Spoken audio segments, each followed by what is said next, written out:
पेड़ उसे देखकर बहुत खुश हुआ। लड़का बोला, अब मेरी शादी हो चुकी है, काम धंधा भी करने लगा हूं, मगर मेरे पास घर नहीं है। पेड़ बोला, तू चिंता मत कर, मैं हूं ना, तू मेरी डालियां काट ले, उन्हें बेचकर घर बना ले। लड़का जामुन के पेड़ की सारी डालियां काट कर ले गया। जामुन का पेड़ अब ठूंठ बनकर रह गया था। अब उसके पास कुछ भी नहीं बचा था। बंजर ठूंठ हो जाने के बाद पेड़ बिल्कुल अकेला हो गया था। अब तो उसके पास पक्षी भी नहीं आते थे।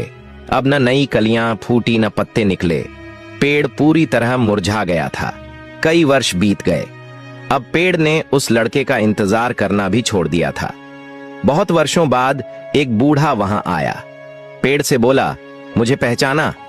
मैं वही हूं जो बचपन में तुम्हारे साथ खेलता था, फिर तुम्हारे जामुन तोड़कर ले गया था, उसके बाद डालियां भी काट के ले गया था। पेड़ बोला, अब मेरे पास तुम्हें देने के लिए कुछ भी नहीं है। मैं तो अब निस्सहाय और अनुपयोगी हूं।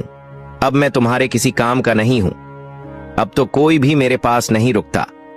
मुझे देखकर लोग दूर से निकल जाते हैं।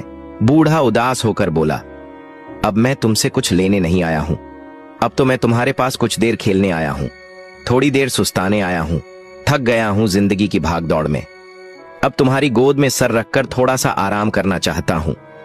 फिर वह दौड़कर पेड़ से लिपट गया। वर्षों से बंजर पड़े उस पेड़ में हलचल हुई। नई कलियां फूटने लगी, नई डालियां निकल आईं और देखते ही देखते वह हरा भरा हो गया। वो पेड़ और कोई नहीं, हमारे माता पिता हैं। जब छोटे थे उनके साथ खेलना अच्छा लगता था। जैसे जैसे बड़े होते गए उनसे दूर होते गए। उनके पास तब आए जब कोई जरूरत पड़ी, कोई समस्या खड़ी हुई। हमारे माता पिता ने हमें बनाने में अपना सर्वस्व न्योछावर कर दिया।